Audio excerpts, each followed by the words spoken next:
Hey, I'm Marcus Van Zant, Marcus and Company Realty, and welcome to our segment, Agents Committed to Excellence. And today, I'm super excited to introduce you to Heidi Stubbers, who is by far one of my favorite agents here with my company in brokerage and has been with me working on, this is 8 years, working on her 9th year. Right. Is that right? Yep. So the reason for this video is we just wrapped up 2023, and Heidi pushed herself to have some great sales. And what folks don't know about Heidi and what we want to get into is the beginning of her career and how she got to where she's at, and if she's done if she's not done or what have you, because I know that she has some bigger goals.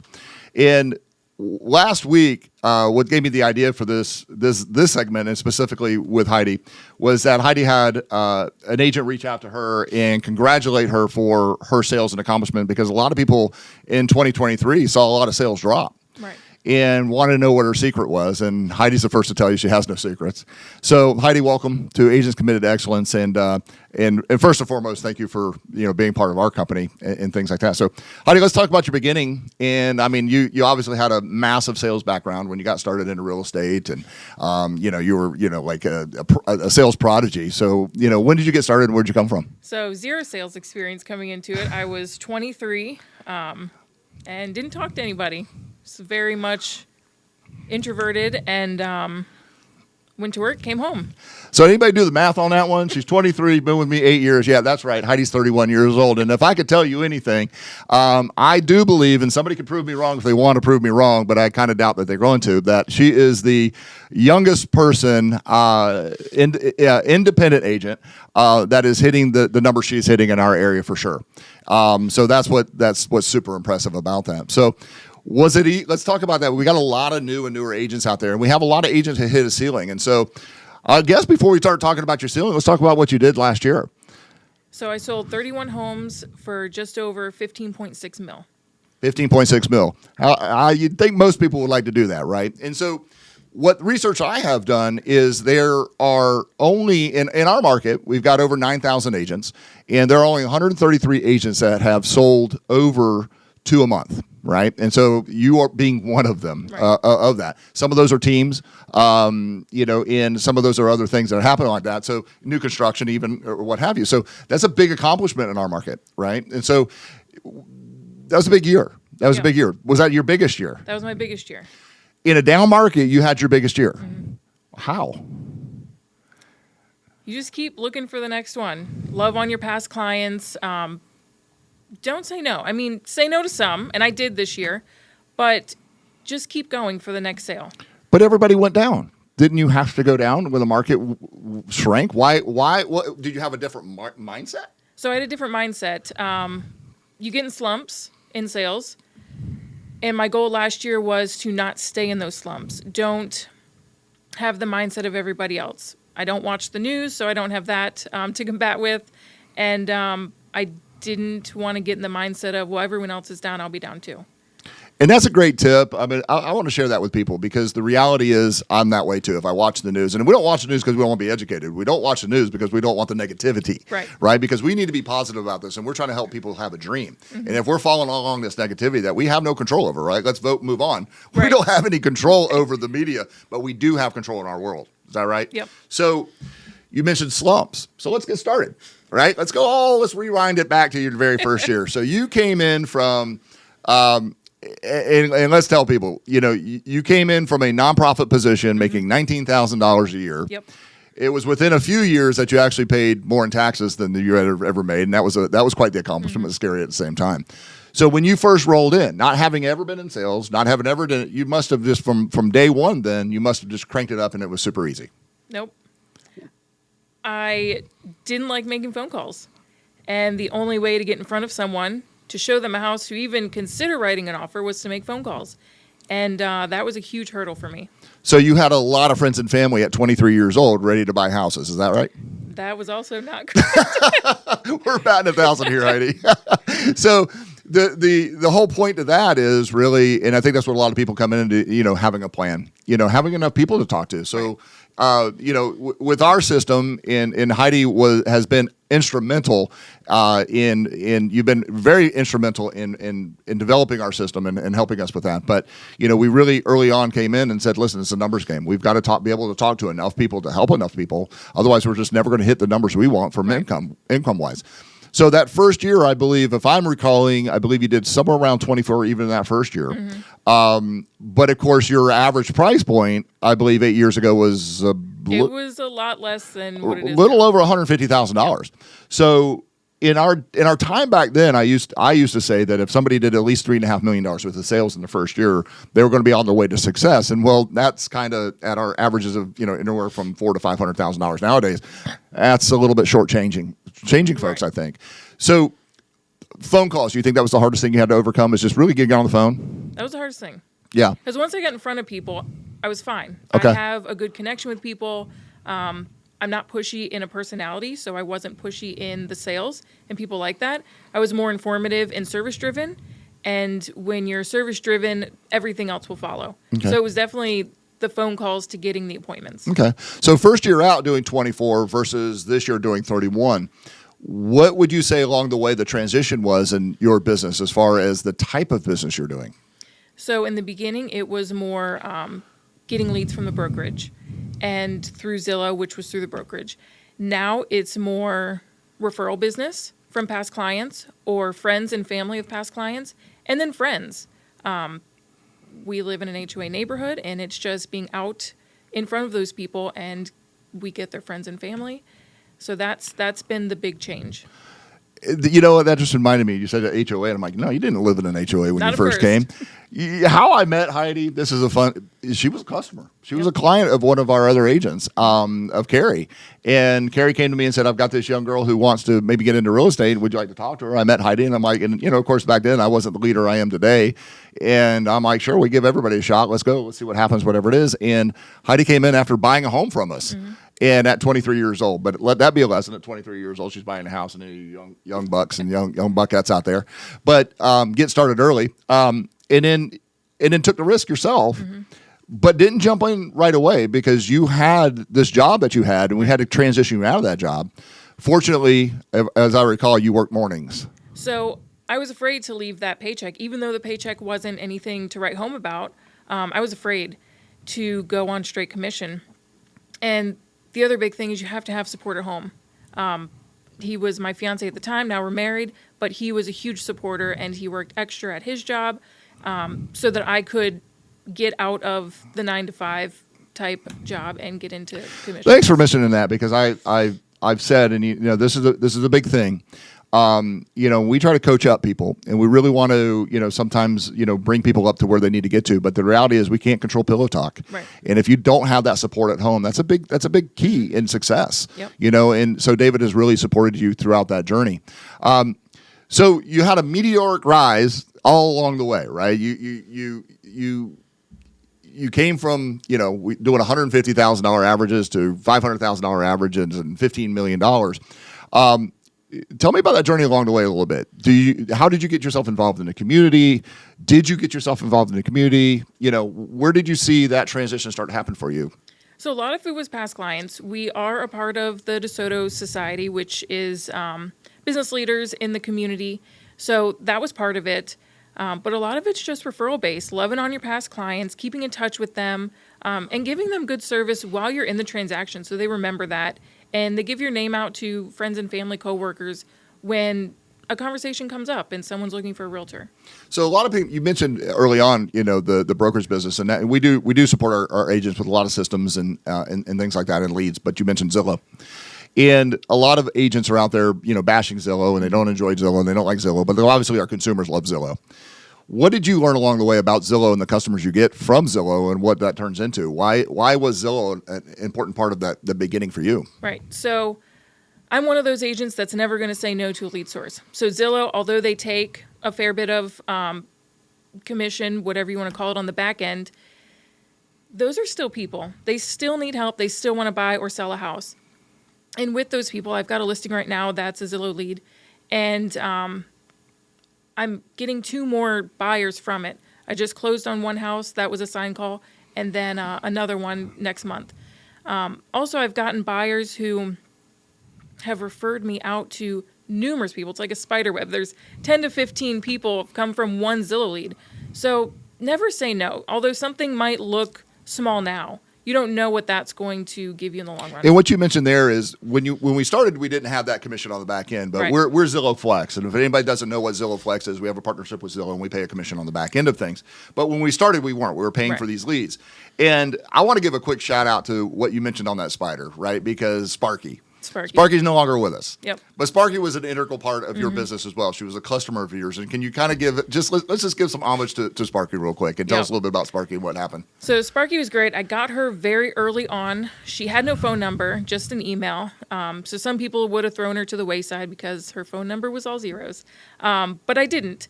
And I was able to get her into a condo that she loved. And I helped out, ironically, her ex-husband buy a condo. And then it wasn't just family. It was she'd be sitting at one of the local bars in town or a local restaurant and would give out my name. And I closed many deals with people that she was just sitting next to drinking a Coors Light. So... And you stayed in touch with Sparky. She became a good 100%. friend of yours. So she did. She had no grandkids of her own.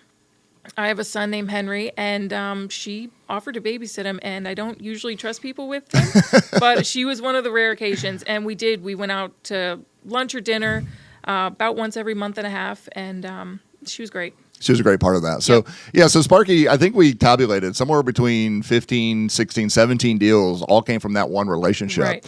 And that's the most important thing. I think that no matter where the first person comes from, building that massive relationship. It's what you do with them after. Right. Yeah. I mean, because again, so many times you hear somebody, whatever industry it is, real estate or any, my customer comes first. Let me prove whether that's right or wrong. Right. Tell me what you do with them after you close. Right. Yeah. And so a lot of people, when they close, that's it. I'm at the closing table. Whatever you need, whether it's a referral or a question, after closing, I'm there. Right. I mean, I've had people over my house for dinner. We've gone out to dinner. Not everyone gets that. I mean, you're not going to click with everyone in that way. But on Facebook, like and comment on their family stuff. There's just things that you can do after the fact. Okay. Let's talk about some of the hard stuff. Tell me about some of the hurdles that you've had. I mean, we talked about it at first. Say, listen, I don't like making phone calls, and I've got to overcome that, and understanding why. But just educating yourself and becoming the expert along the way in some of the hurdles you might have faced in real estate to be able to make this, a successful career, not just. So mine was age, was a huge one. I mean, you've got, especially in our area, a huge retirement community. So 50, 60, 70-year-olds are looking at a young 20-year-old. And how am I supposed to sell them a house? So I had to overcome that. But a lot of it is knowledge and experience and taking what you've learned from the last deal and applying it to this one. So that was maybe a hurdle, but you can overcome it. So tell me how you overcome that, right? Because I know that was something we talked about early on, and I love young agents. I love training young agents. I love bringing them in because, I got started. I was young when I got started not comparison to you. I was 35 when I got started. I finally, fought the family business and didn't want to join it, but I got started at 35 and I was young then, because the average agent is 35 or 55 years old or older. And here we are trying to tell, 50, 60, like you said, 70-year-olds what to do along the way. So how do you overcome that when you're right off the bat, agents as well as your customers looking at you thinking, what do you think you know at your age? Well, one was buying a house. I mean, I picked up a lot of knowledge just going through the process myself. If you've never done it, then there's a lot of things like on the lending side that you might not know about. Another is title, just taking tidbits of information from your vendors and applying them instead of just letting them go in one ear and out the other. Inspectors, I was horrible at telling conditions of roofs when I first started. And there was one time where I had 6 deals under contract. I needed all 6 to close, and 5 of them fell apart in a week. And most of them were for inspection issues that I could have prevented walking into a showing. Maybe this isn't the right one. Hey, the roof looks not new. Stuff like that. So it's just picking up knowledge, retaining it, and learning, always learning. And I remember that. I remember that time you mentioned it. I had forgotten it until you just mentioned it. But when you had those deals and they all fell apart, Right. And it was devastating, right? I mean, how long do you think it took you to recover from just because it all happened right at once? It wasn't like one canceled 1 week. No, they all went away within days. Went away. Yeah. So I was able to get all 5 of them back under contract, but it took me about a month or so. Between showings and offers and finding the right one to get them back under contract. But did it take you out for a minute? I mean, did you have to lick your wounds, so to Right. speak, if you had to? So mentally it took me out. I'm like, wow, what just happened? Is this for me? Maybe I'm not cut out for this. But then once you're done licking those wounds, it's what happened and how can I prevent that? Now, how's it impact you now when something like that happens? It doesn't. So that's the key, right? And so you just closed your 199th deal, correct? So you're almost one more to 200, which is a big deal for us because we're going to be celebrating that, and we're actually going to be reaching out to a lot of your past clients and things like that about that kind of thing. So, but experience, right? I mean, this is the issue that we have, and we've always focused on the number of units and being able to close a lot of properties because, again, where does expertise come from? But actually doing something repetitively. Right. And practicing doesn't make perfect if you're not practicing properly. And so, the average agent selling 6 deals a year or whatever, something every other month, is not going to get the experience of somebody like yourself who's going to have 6 under contract at once, and they all fall apart. Right. Fail forward, right? Right. Fail forward. What are some of the other things in you got name recognition now, but still people look at you with your age. But again, when they figure out who you are, it's not that big of a deal. So that's a key on that one. Just give yourself some time. What other hurdles? What have you seen? I mean, just life shows up, but I mean, right. in this business alone, I mean, the economy and things like that. What's the thing? So life shows up. You can't really help that, but you have to get over it as fast as you can in the most respectful way possible. Also, the schedule thing for me has been weird. So, before sales, it's you come in at this time, this is what you do, and you leave. Sales, you have to have a schedule. You have to stick to it. If you don't, there'll be days where you don't get anything accomplished. Self-accountability. Yeah, 100%. I think we all struggle with that. I think, you and I have obviously talked about that a lot, it being our thing, Right. and just time blocking and making sure we're doing all the right things. Well, and then the other thing, I mean, just the state of the world itself. That's why I had to quit watching the news. And my husband likes to turn the news on in the morning because he wants to see the weather. I'm like, get a weather app, bud. So, I mean, there's other ways than the news to get informed. So I've had to cut that out of my life, and that's totally fine with me. But it mentally helps me not get into slumps. So are you done? So you've hit what I think is pretty impressive with your 15 million plus in sales, almost 16 million. We were kind of pushing for that this year. It didn't quite get there, but we don't disappoint ourselves when we get a lot of wins. Because I think you came from 10 million last year. So I was just shy of 11 mil last year. So I came. So in 2022, when everybody was shrinking, you went up. In 2023, when everybody was shrinking, you went up even more. Yep. 2024. Let's go ahead and put it out there on video. Let's put the goal out there. What's our goal? 52 homes. 1 a week. Yep. Wow. So you accomplish that, you're going to be close to doubling your volume. That's impressive, especially price points and things like that. So we've got a lot of goals, and I think that's the thing. We've always got to be pushing for something and striving for something. But what comes along with 52 sales? Who are we helping, and what do you hope to accomplish with those folks? Yeah. Helping more people get into their next phase of life, whether that's buying a home or selling and moving on to the next thing. That's what I strive to do. So we're going to talk a little bit about, it's kind of got goosebumps because what we're going to talk about here in a minute here and what I'm going to talk about. So when Heidi showed up, we're going to talk about that first day when she showed up because I want to share some pictures here in a second with you on this video. But when Heidi first showed up, I went out of the office and I was walking through the parking lot and I said, who in the world is driving that piece of crap Mustang that's out there? And she was over there, finally showed up to make calls. And I believe you were like, that was me. All right. And we project an image in real estate that we really need to be out there because our consumer needs to be proud about who they're working with, right? This is my attorney. This is my doctor. And if we want to look at this industry as professionals, we also need to say, this is my realtor. This is the person who helps me make good real estate decisions and things like that. So I'm going to move this here real quickly. So, that's not what I wanted to do. So excuse me on that one. All right. So let's get into this here. So with your success And this is what I want to talk about too, is what does success breed? For me, success is freedom, right? And freedom not to have to worry about the next check, again, being, self-employed and commission-based only. So you shared with me some pictures that we popped up here. So what are we looking at? So in the middle, Henry's very sports-driven. He's into everything from soccer to baseball to now basketball. But he also loves hockey, so we took him to a hockey game. So that's our middle picture. The two on the side, one's in Cincinnati and one is up in Boyne Falls in Michigan. And that was our summer trip. So if anybody knows Heidi who's watching this video realizes that Heidi goes on vacation at least 3 times a year, if not more. Yeah. And every time, now this last time, it was close, it was tight. But we don't have work-life separation any longer, do we? When you go on vacation, what do you take with you? Laptop. And what do you bring back with you? Deals. That's right. We can't tell people we're on vacation. We'll lose opportunities. But every time you've ever gone, you've always come back with more deals. And I don't. And on the way back, I gave you a call and you said I'm on my way back. And I said, well, how many deals you bringing me? And you said I double ended my listing. but you were working on it. I told David to slow down because you had a listing and you were able to double in the listing while you were gone. And those are the things that we have to understand is no longer do we have work-life separation, but work-life integration. And Henry is the best kid ever. He loved me when he was first born, then he hated me for a little bit. Now he loves me again, whatever it is. And he's just the most awesome kid, whatever it is that in the world. So vacations, this is one of the things that you get to enjoy. It's very hard to start out in this career to be able to take vacations, right? Myself, I didn't take a vacation for 10 years. I didn't have the finances to do it. I was fighting, and it was being by myself. I didn't have a team support. I didn't have anybody taking calls and things like that. So that was very important for me. So the next picture I want to show is what are we looking at here? That's our backyard.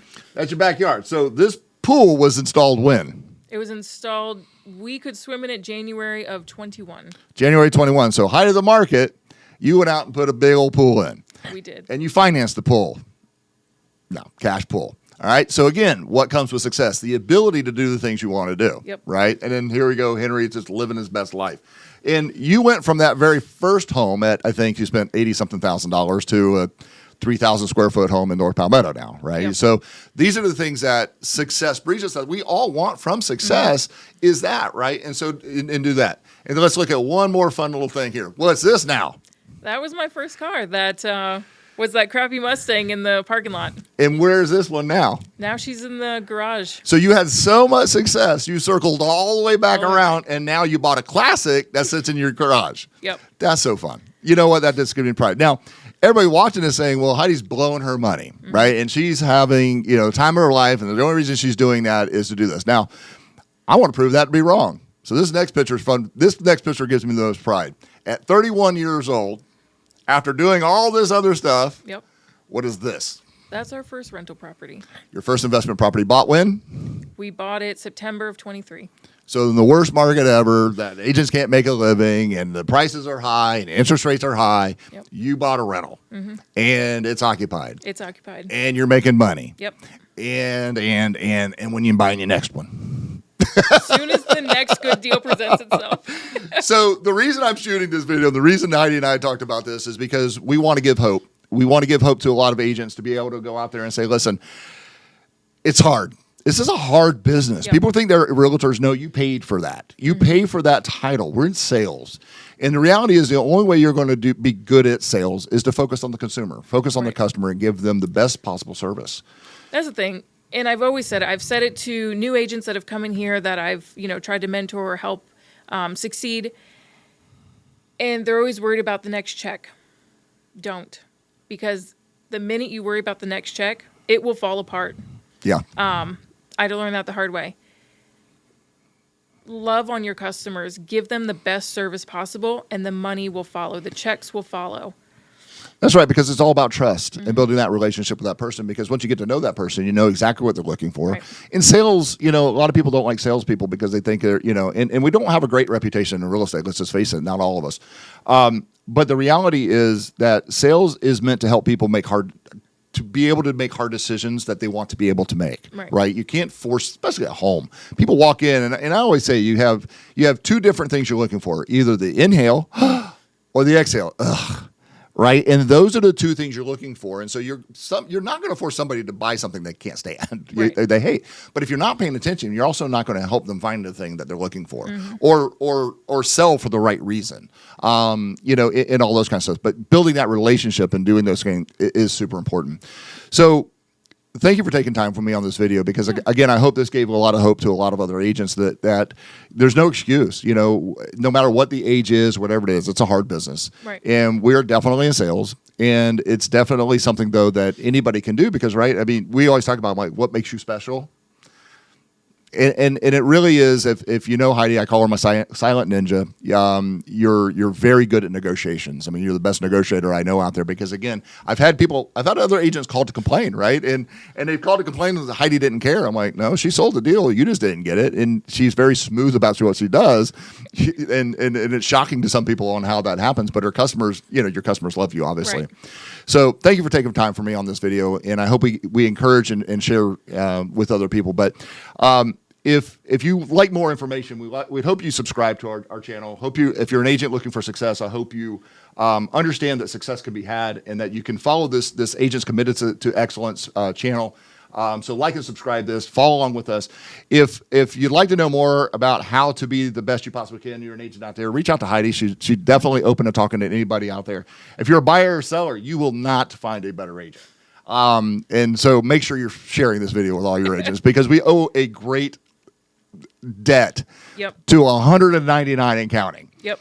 And we're super grateful for the business, because not only did you close 199 deals, but you closed them here with us. Yes. And you and me. And so any broker watching this, don't call her. She ain't coming. I will fight you. So thank you for being a part of this. Thank you for doing this video, and like and share and follow along.